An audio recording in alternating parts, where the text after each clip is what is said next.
Hi, hello. Welcome to another episode of Isaiah's Newsstand. It's your host, Isaiah Edwards.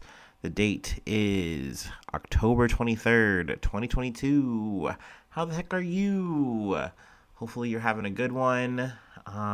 Let's see. I don't know, I feel like we're getting closer to the spooky hour, sort of spooky day. Halloween. So, I don't know. I don't really plan on getting too spooky. I'm not really a spooky guy for real. Not really into the scene per se, but I do like it aesthetically, at least from like a certain distance, if that makes sense. But yeah, so I like kind of being spooky adjacent. That's how I would define myself in October. Yeah. But then once Halloween's over, I actually really get into Thanksgiving. Like I'm really ready for that because I'm ready to eat. Speaking of eating, food corner, I had some El Trumpo. That was yummy. 3 tacos. I got like mahi mahi, lagua, which I can never pronounce correctly, and cabeza. Yeah, and it was yummy. I enjoyed it. And a margarita. Yes, a frozen margarita. I feel like I'm not really trying to get just a normie margarita unless that's the only option at a place. That's just my default. Yeah, where we've landed at the age of 32.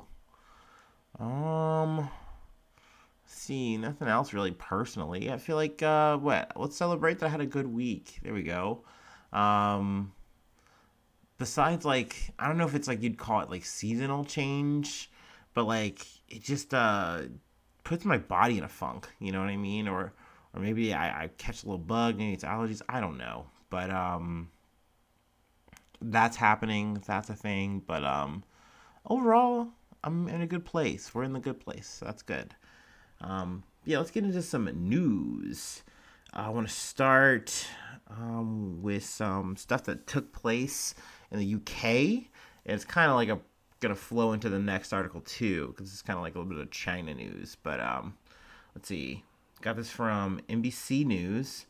Hong Kong protester assaulted at Chinese consulate in Britain. Police are investigating after a pro-democracy demonstrator was beaten up on the grounds of the consulate in Manchester. Um, so yeah, this was a story that kind of unfolded, and I was surprised to hear it. I mean, protesting is a thing that happens, but the fact that this was people who work at the consulate that came out with like masks on and they just rounded up a guy and they were beating him up and they dragged him into the you know to their building and roughed him up some more, and then the fact that the police had to come and like you know separate them and all that, like that's crazy. It just seemed really intense. Also, there is a picture, I don't think it's in this article, but like it just gets so wild. Like there's people dragging the guy, hitting him, stuff like that, roughing him up. But then there's a scene where this older gentleman is grabbing the demonstrator's hair and just pulling it, and it's like, what are you doing? Like, but it just kind of shows the energy of the moment, I guess you can say. And these people are, like said in the kind of headline, like these people are protesting, the situation that's going on in Hong Kong,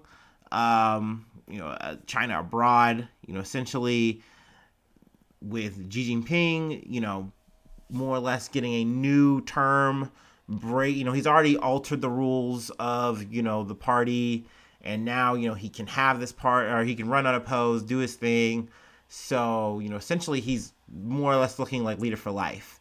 We're going to be getting to that into the next article. But, people are just protesting the situation. There's a lot going on.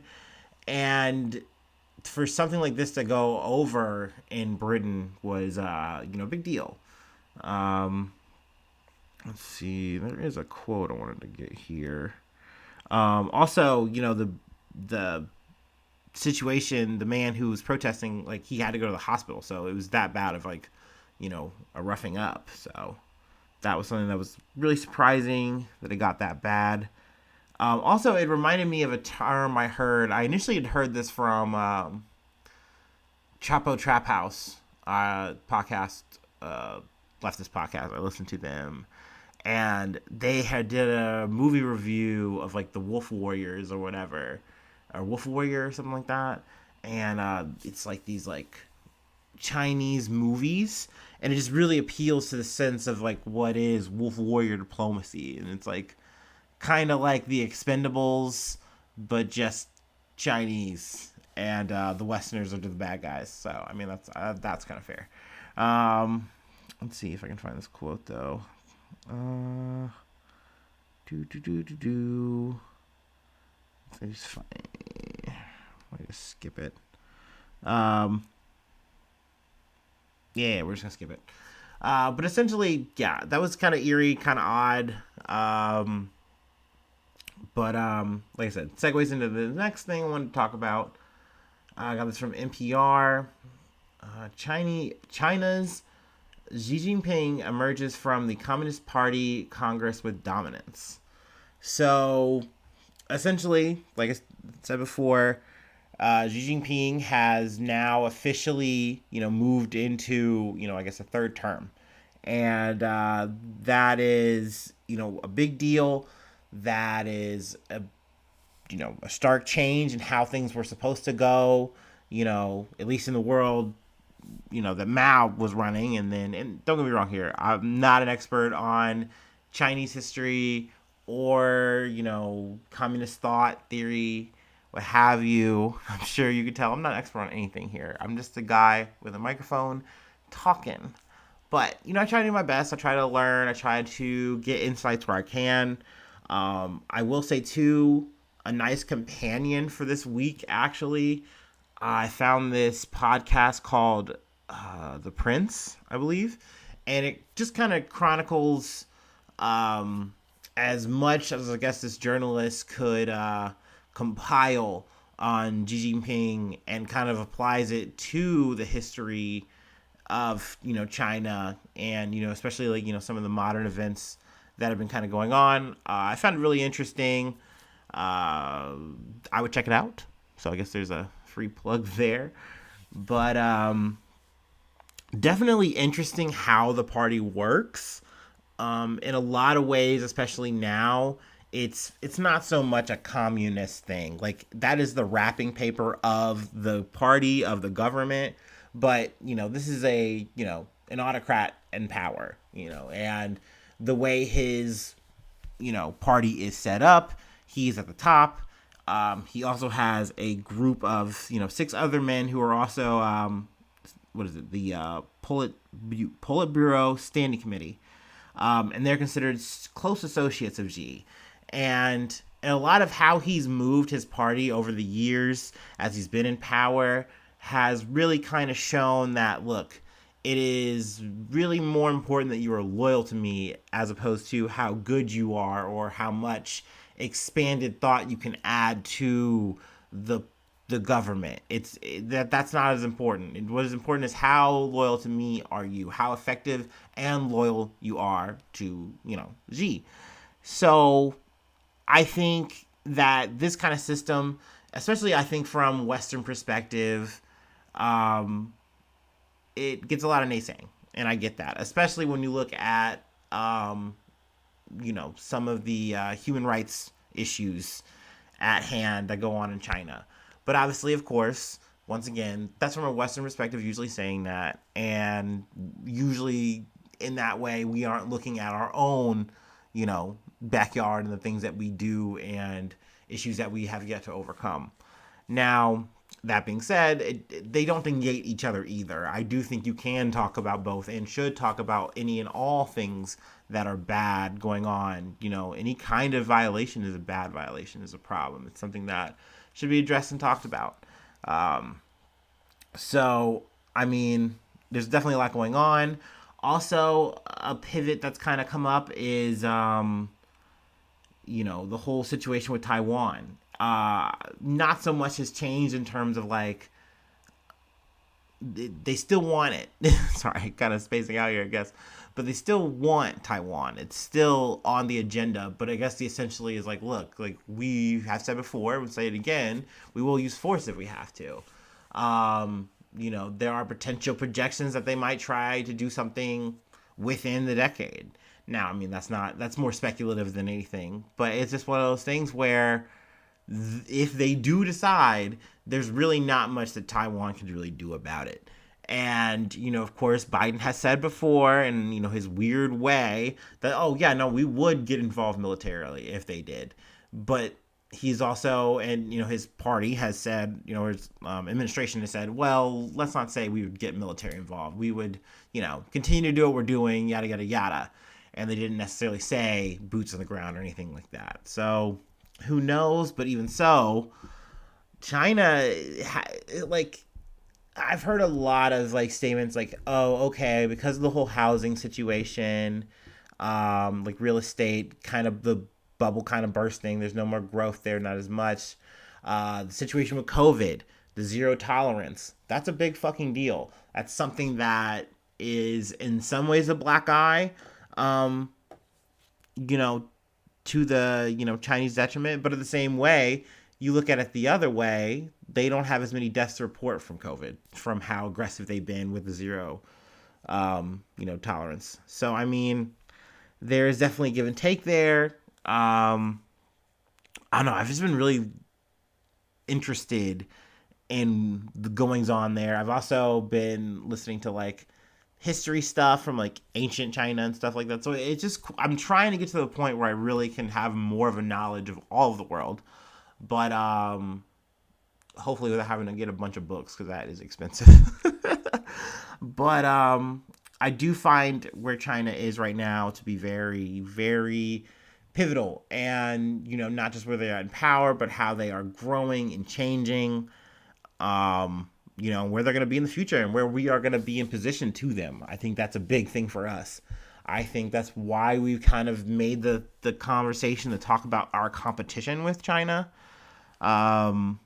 which is kind of weird. Every time that kind of like language gets brought up by like Blinken, I always go like, well, what is that about? Like, is that like, it feels like an 80s movie montage or something. I don't know. Let's see. I guess there's one part I wanted to read here. The party Congress added 2 arcane but important political ideas to the party constitution: the 2 establishes and the 2 safeguards. The 2 safeguards call on party members to recognize Xi as the core of the party and to regard his governing philosophy as a key tenet of party rule. The 2 safeguards required party members to protect Xi's status as the core and to safeguard the party's leading role in politics in China. So, I mean, that's definitely a big deal. It's definitely marking and showing like how the party has changed so much over time, which is something, like I said, these kind of things kind of gone way over my head. I don't really have the research on it, but learning, I've definitely kind of seen like, oh, well, there were times where the party was thinking, in post-Mao, like, well, we're going to be more liberal. We're adopting more of these changes. We've hybridized our model a little bit more with capitalism. Maybe things are going to be a little bit more freed up. There is going to be more expansion. But, as Xi, really secured everything, came into power, that wasn't the case. And things have been locked down. And, I mean, I guess even, more before that, I'm sure. But, just these changes are kind of showing like, look, the focus is now more onto the one and not so much on what does the party as a whole think. Like, what do we want to do? What do we want to include the people in these thoughts and these conversations? That's not really the case. Xi has really kind of fought to make sure that the conversation of like, oh, we're going to debate this, we're going to change this, we're going to alter this. That's not the case. Like, there's a party of one for a reason, and, we are going to focus on making sure that the goals get met. And also that, I think it's also kind of demonstrated that some people are like, oh, well, everyone in China is having such a bad time. No one's having any fun. People are dying. And there's definitely a mix. Like, there are people who are very unhappy, especially when you're talking about the COVID lockdown situation. If you're not in the middle class, if you're not doing well and you're having to struggle, then that's not good. And especially once again, you're losing your job or something like that because of this COVID situation. But if the overall numbers show growth, show that people are doing well and they're being successful, then that's what they really want to see. So So, I mean, those are the kind of numbers that they kind of lean on, at least when they're talking about the country as a whole, in the national sense, or in the global sense, I should say, sorry. Um, gosh, kind of dwelled on that. So we can move on to the next thing. It is some bad news. Uh, yeah, I would say I was surprised about it in terms of just the blocking, but I mean, we can just kind of get into it when we read the title. Got this from Yahoo News and the Associated Press. Court temporarily blocks Biden's student loan forgiveness. So, let's see. The the Eighth Circuit Court of Appeals issued a stay as of late Friday, and it's essentially blocking Joe Biden's plan to cancel the student loan debt. So, I mean, billions of dollars are now in limbo in terms of what are we going to do with it? Who's paying for this?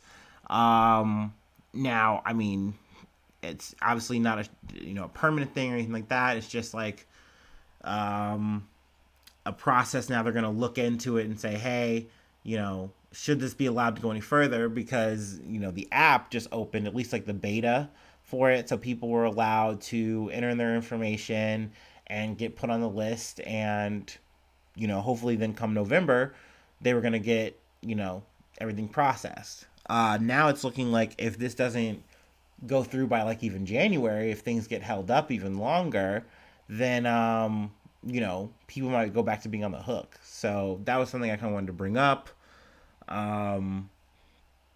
Let's see. It does kind of go into the details in this article if you would like to read it. More or less, it's stemming from the Republican lawsuits that are also going on in other, several different states. I think it's like 6, kind of spitballing that, yes, 6 Republican-led states have made a motion to block the program. There's been companies who are more or less like the middlemen for the debt or whatever, who would, I guess, be quote unquote losing money somehow in this or whatever. Even though I think it's being paid by like an act, which they're saying like, I think it was like a HEROES Act thing is how Biden is allowed to do this. And they are saying, well, you shouldn't be doing it this way. It's a misinterpretation of what it was for, because it was essentially for like veterans or something like that. I don't know, whatever. It's some lame ass legal shit to try to stop this, which you've heard it here before, where it's like, no, I think this is a good thing. I think this should go through. I'm sorry if you're salty about the fact that maybe you paid yours or whatever. But there's plenty of people who have gotten help and to pay for it. So why wouldn't more help now be a problem? I don't get it. I don't know. People have plenty of reasons, but I think they're bullshit. So I will definitely keep you guys posted on that. Something else that I've been, keeping it posted on. This story started once again in the Patreon, but it's moved to a legal place. So I felt like, okay, cool, perfect. We will move it to the main episode stream. So got this from NPR. Thank you yet again. And yes, technically this is sports news. Yeah, sports. No ball. Hans Niemann sues Magnus Carlsen for $100 million, accusing him of defamation. Now, it's not just Hans Niemann, it's also chess.com. So that is a big development. At least I think it is. Yeah, I think that's just, yeah, because he is suing them both for defamation. He's also accused, because I got some more information from the Independent, but then the article got weird. I don't know why. So we're using the NPR one.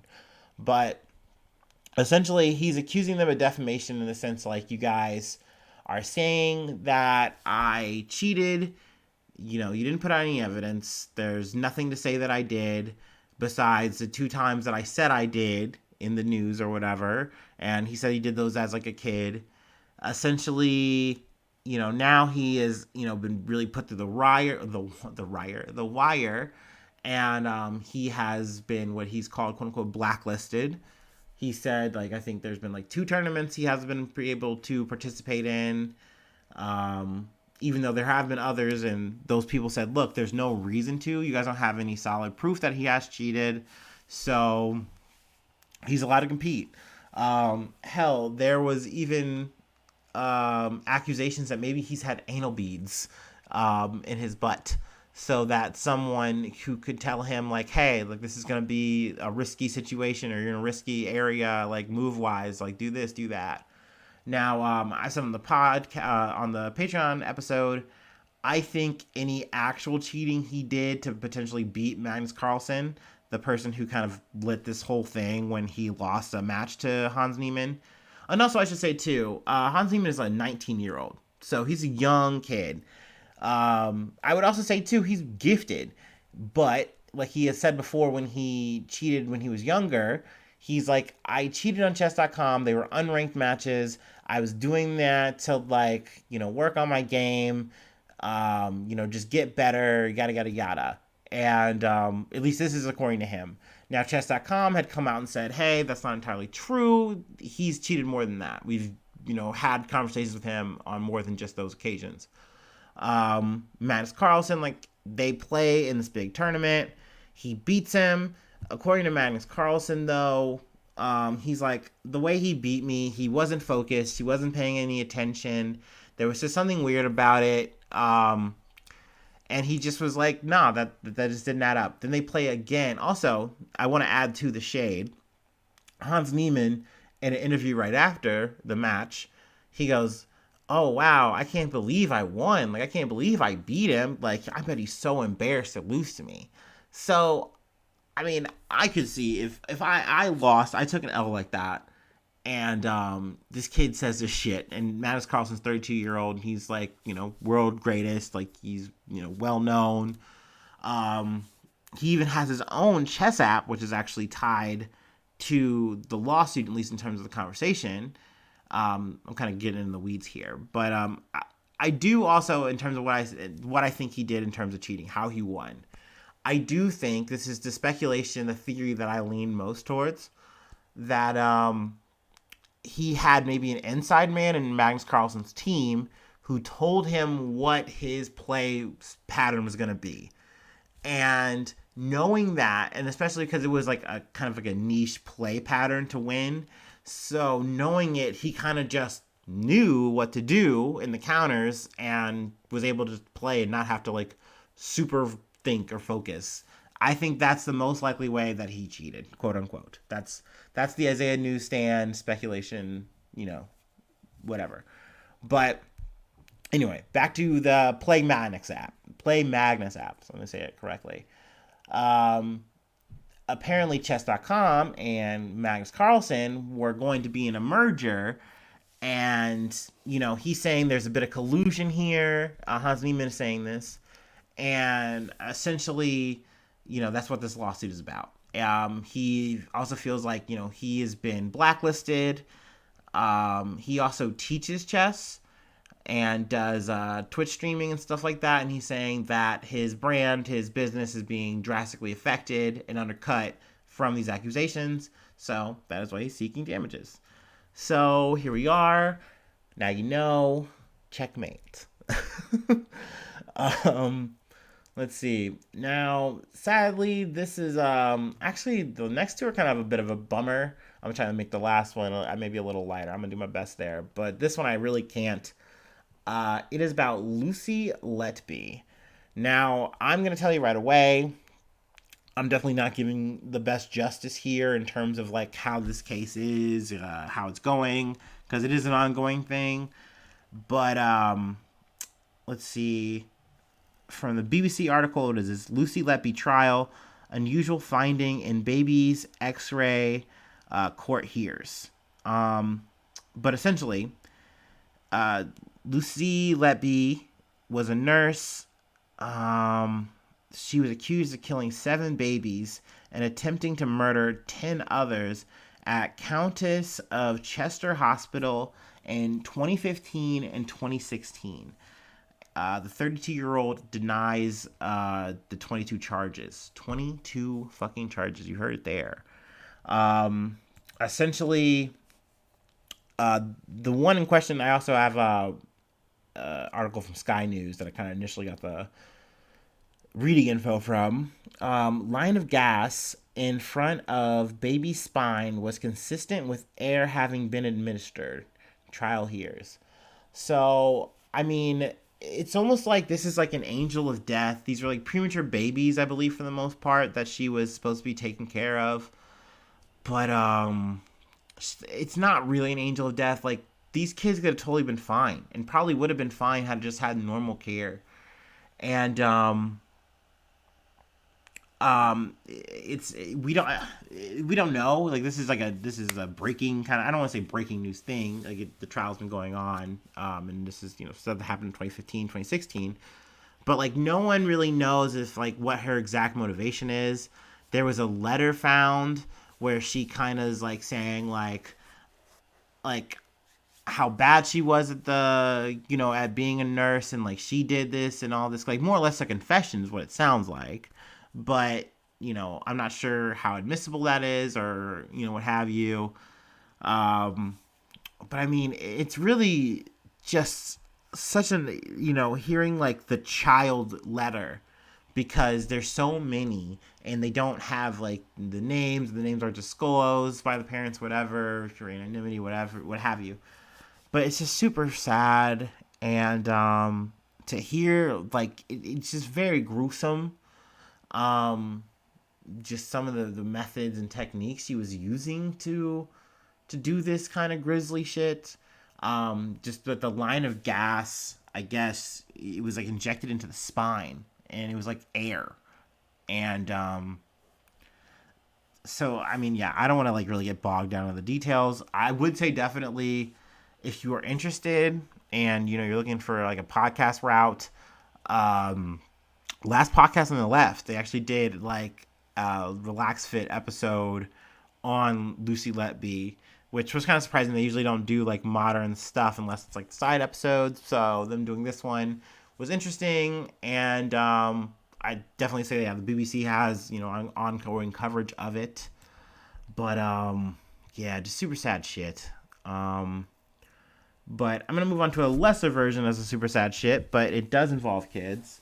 And I'm gonna take my break real quick, and we'll get right to it.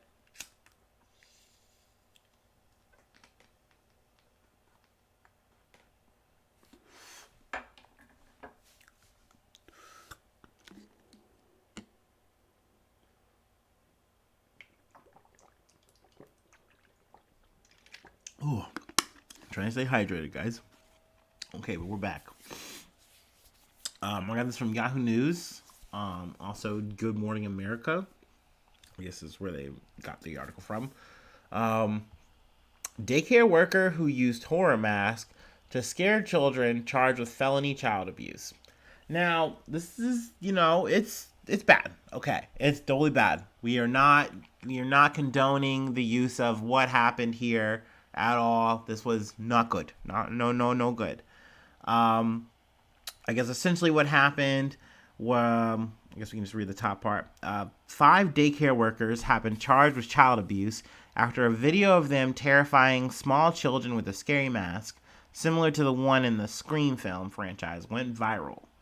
So you can check the video out. It is not good. Not good look for the daycare workers. It's something to myself though, where I maybe it's because I'm some getting older millennial boomer or something. There were certain, like, when I initially saw it, it didn't make me go, oh wow, that's so fucked up. But the more I kind of thought about it, and just listening to people's responses, I was like, okay, no, I do get it. Like, it's not like she's just giving the kids a little spook. Like, she is using as punishment like terror. Like, she's terrorizing these kids. And it's one of those things where that's totally not okay. And I think especially when you see the kids' reactions, they're just like blubbering scared, and they're like sorry, I hit the mic. They're burying their head, like just and meanwhile there's another daycare worker recording it, incriminating themselves. So not smart. And they were arrested and now are facing felony charges. So yeah, not the best look for Little Blessings Childcare and Learning Center. Um, but yeah, I don't know. Like I said, my initial response as a single guy, no kids, I was like, oh yeah, that's a little messed up, and I kind of moved on. But then I kind of like thought about it, saw more of the video, and I was like, yeah, no, this isn't good. This isn't just like you got a little spooked. And there's also times too where I look at my childhood and go, oh yeah, that's fine, that was okay. But if you actually like thought about that out loud, someone would go, no man, like maybe X or Y wasn't okay. Like maybe that person shouldn't have done that, and maybe there should have been some consequences, and you shouldn't have just had to throw dirt on it. Like I know some people will take those kind of um moments as like, oh, it's got to be this way, it's got to, like, you got to learn, you got to take it as a growing moment. Oh, it's not that bad, like, the kids should have been doing what they were supposed to do. And it's like, okay, if they were supposed to be doing what they're supposed to do, fine, like we can have that conversation, and you can talk to the kid and really work with them. And I know it's hard to do a job like daycare, with the ratio of the kids to the workers. It's not easy. But whipping out the horror mask and yelling at a child is never okay, never good. So tisk tisk tisk, and yeah, it's gotten legal, and maybe if some shakes out there, I will let you guys know. But thank you for tuning in to another episode of Isaiah's Newsstand. You're the best, and I love you very much. Hopefully I see you soon for some more good news. Bye-bye. Mwah.